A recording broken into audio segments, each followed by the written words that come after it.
چند بال جو نصیر الدین چراغ دہلوی رحمۃ اللہ تعالی علیہ سے جب قدم بوسی کرنے کے لیے آئے تھے تو بال جب اٹک گئے تھے اور جھک رہے تھے تو وہاں پر ایک کرامت اللہ کی طرف سے ولی کی ظاہر ہوئی، بال خود بخود لمبے لمبے لمبے ہوتے گئے، وہ جیسا جیسا جھکتے جا رہے تھے بال اٹک کے رک جاتا ہے آدمی، اگر آپ کے بال اٹک جائے تو آپ نیچے نہیں جا سکتے، لیکن وہاں پر ایک کرامت یہ ہوئی تھی، بال اٹکنے کے بعد جیسے جیسے جھک رہے تھے بال لمبے ہوتے گئے وہ پورا نیچے کو آئے، تو اتنا لمبے بال تھے، تو چند بال جو اٹک گئے تھے اس میں وہی بال لمبے ہو گئے تھے، تو انہوں نے پیر و مرشد کی محبت اور یہ چیز میں یادگار کے طور پر ان بالوں کو چھوڑ لیا، اس لیے ان کو گیسو دراز کہا جاتا تھا۔ تو وہ گیسو دراز کا مطلب سارے سر کے بال لمبے نہیں کیے ہوئے تھے، ایسا عورتوں کی طرح لمبے بال نہیں کیے تھے۔ اہل اللہ شریعت کے پاسدار ہوتے ہیں، اہل اللہ شریعت کے مطابق زندگی گزارتے ہیں، ان کا کوئی عمل کوئی فعل خلاف شریعت نہیں ہوتا ہے، وہ اللہ کے ولی ہوتے ہیں۔ تو آپ ان کو بتا کر غیر شرعی کام کرنا اور پھر ان کا نام لے لینا یہ صحیح نہیں ہے، یہ مناسب نہیں ہے۔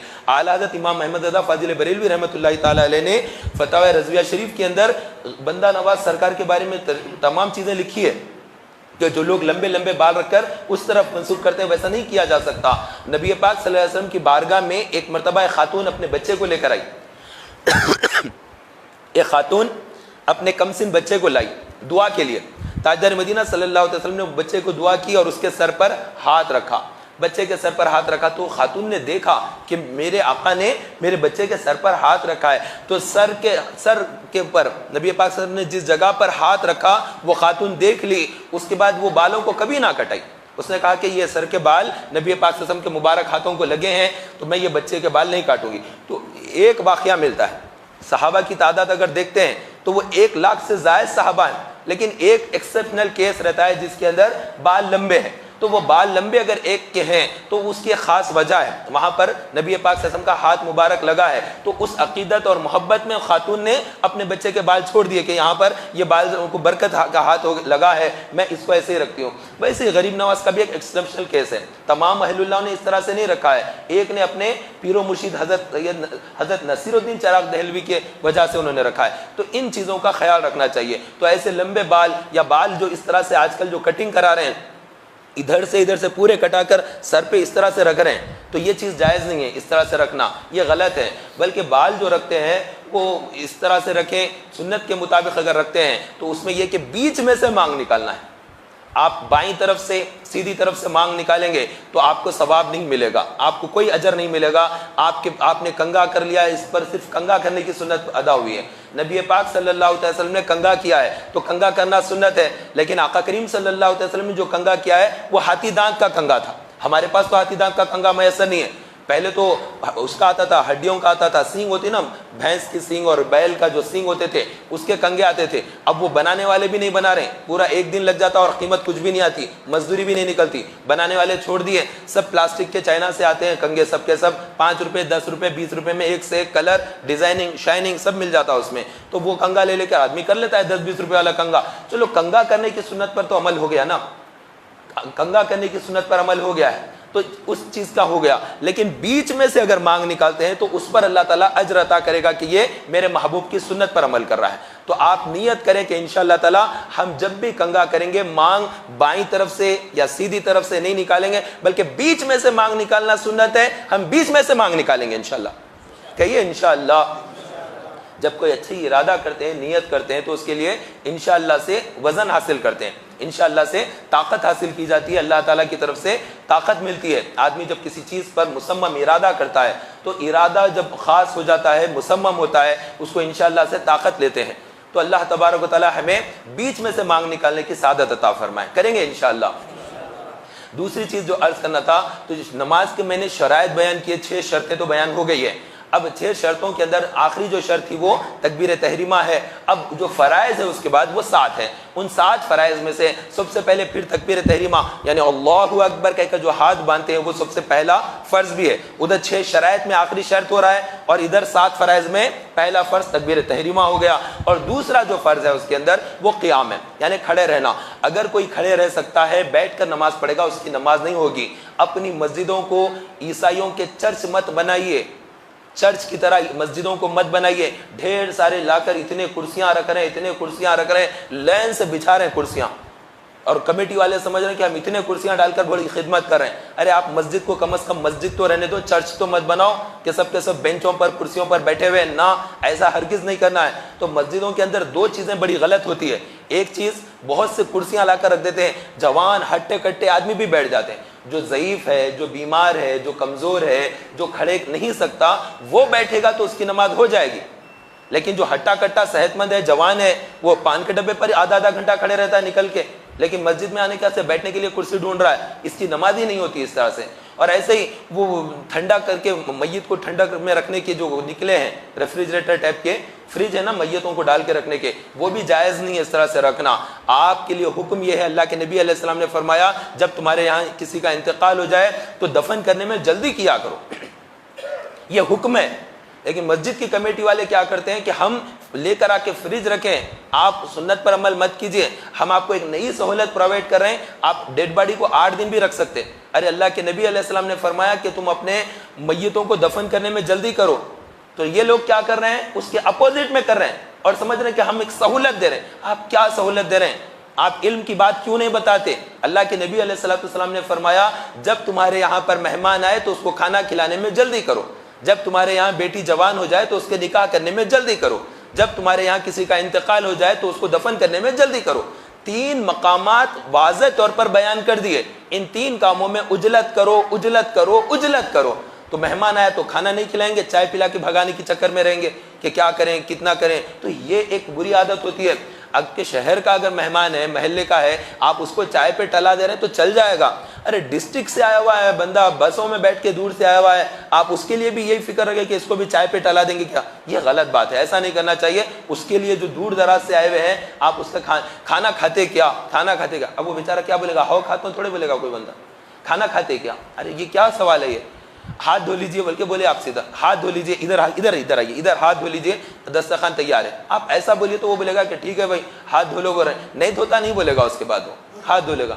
تو یہ طریقہ جو ہوتا ہے نا, کھانا نہیں کھلانے کے آئیڈیاز ہوتے ہیں, تو ایسے آئیڈیاز بالکل غلط ہیں, ایسا نہیں کرنا چاہیے. بلکہ حضرت ابراہیم علیہ السلام نے کھانا کھلانے میں بہت آگے رہتے تھے. آپ نے اپنے گھر کے 4 دروازے لگا دیے کہ کہیں سے بھی مہمان آ جائے. تو سب سے زیادہ مہمان نواز حضرت سیدنا ابراہیم علیہ السلام, بہت زیادہ فیاض, لوگوں کو بہت کھانا کھلایا کرتے.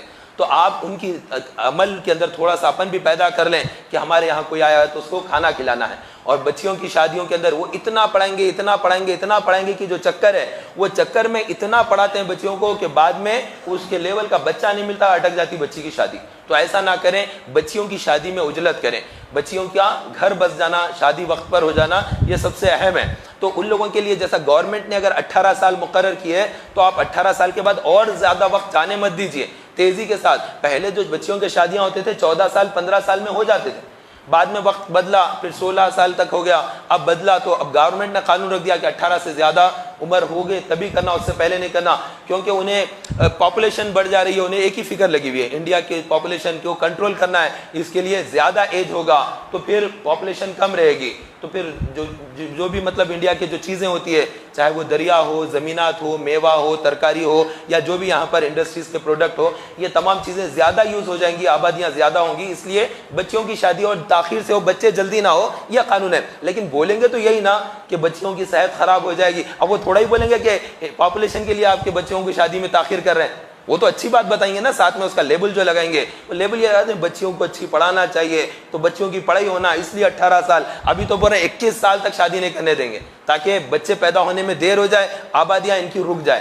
تو اس طرح سے ظاہر ہے مسلمانوں کی تو قانون کا پاس رکھنا پڑے گا, نہیں تو مسلمانوں کو اندر ڈال دیں گے, جیل میں ڈالیں گے. لیکن جو وہ لوگ ہیں وہ لوگ تو کر لیں گے جلدی جلدی شادیاں, وہ تو 16 سال 17 سال میں شادیاں کر لیں گے, انہیں تھوڑے ہی پکڑیں گے, انہیں تھوڑے ہی کیسز ہوں گے. کیسز وغیرہ تو ادھر بک ہوتے ہیں. یہ عمارتیں دیکھو نا, کتنی عمارتیں مسلمانوں کی بلڈنگوں کو توڑ رہے ہیں بلڈوزر کے نام پر, لگاتار بلڈنگیں ٹوٹ رہی ہے مسلمانوں کی, کتنا مسلمانوں کا نقصان ہو رہا ہے, لگاتار بلڈنگاں جو توڑتے جا رہے ہیں. کتنا ایک گھر کتنی مشکل سے بناتا ہے آدمی, دھوپ کا ٹائم, گرما کا ٹائم, رمضان کا مہینہ, اور انڈیا میں کتنے مسلمانوں کے گھروں کو توڑ دیا گیا بلڈوزر لگا کر. اور وہ ادھر راجستھان, مدھیہ پردیش, یو پی میں بہت پریشان ہوئے مسلمان, بے انتہا پریشان ہو گئے کہ بلڈنگوں کو آ کر توڑ دیا. پھر شاہین باغ کے اندر آگے, دہلی کے اندر مسلم بستیوں میں پھر بلڈوزر لے کر گھس گئے, وہ بھی بلڈنگوں کو توڑ رہے ہیں. بڑی بڑی عمارتیں, سینکڑوں مسلمان رہتے اس کے اندر, اور وہی گھروں کو چن چن کر توڑا گیا. اور دوسرے لوگوں کے گھروں کو وہ بھی اللیگل ہے، یہ بھی اللیگل ہے، لیکن ان کو چن لیا کہ یہ اللیگل ہے، بس وہ گھر ہمارے اپنے مذہب کے لوگ ہیں، چلو ان کو چھوڑ دو۔ تو اس طرح سے جو پارشیلٹی چل رہی ہے اس کے اندر آپ اور زیادہ پہلے سے ذہن اپنا اچھا رکھیں کہ بھئی ہمیں شریعت کا پابند ہونا ہے، اپنے رب کو راضی کرنا ہے۔ اللہ اگر راضی رہے گا نا، سارا زمانہ بھی ناراض رہے تو کچھ بھی نہیں، ہم کامیاب ہو کر نکل جاتے۔ بس اپنے رب کو راضی کریں، سجدوں کے ذریعے، تلاوت کے ذریعے، صدقہ خیرات کے ذریعے، مسلمانوں کے ساتھ حسن سلوک کے ذریعے۔ اللہ تبارک و تعالی ہم سب کو شوق نماز عطا فرمائے۔ تو نماز کے جو 7 شرائط ہے، 6 شرائط ہے وہ بیان ہو گئے۔ 7 فرائض میں پہلا تھا تکبیر تحریمہ، اللہ اکبر کہہ کر جو مانتے ہیں، دوسرا قیام کھڑے رہنا، تیسرا تھا قرات یعنی قرآن کی تلاوت کرنا تھا، اور چوتھا رکوع ہے، رکوع کرنا، ہر رکعت میں 1 رکوع، پھر 5واں اس کے بعد سجود ہے، دونوں سجدے کرنا ہے، اس کے بعد پھر التحیات جو قائد آخرہ ہوتا ہے، ایک قائد اولا بھی ہوتا ہے 2 رکعت کے بعد، یعنی 2 رکعت کی نماز میں وہی قائد آخرہ بن جاتا ہے۔ 4 رکعت کی نماز ہوگی تو پہلے 2 رکعت کے بعد وہ قائد اولا ہو جاتا ہے، اور 4 رکعت کے بعد جو التحیات میں بیٹھتے ہیں وہ قائد آخرہ ہوتا ہے۔ یہ بھی نماز کے اندر فرائض میں سے داخل ہو جاتا ہے، اور اس کے بعد آخر میں جو سلام پھیرنا ہے وہ بھی لازم ہے، یعنی نماز کو اپنے اذن سے باہر نکلنا، نماز میں سے باہر آنا، یعنی سلام پھیر کر باہر آنا، یہ بھی نماز کے اندر فرض ہے۔ تو یہ 7 فرائض اور 6 شرائط کا بیان ہوا ہے، اور کچھ سنتیں بھی بیان ہوئی۔ اللہ تعالی ہم سب کو عمل کی توفیق عطا فرمائے، آمین بجاہ نبی الامین و صلی اللہ تعالی۔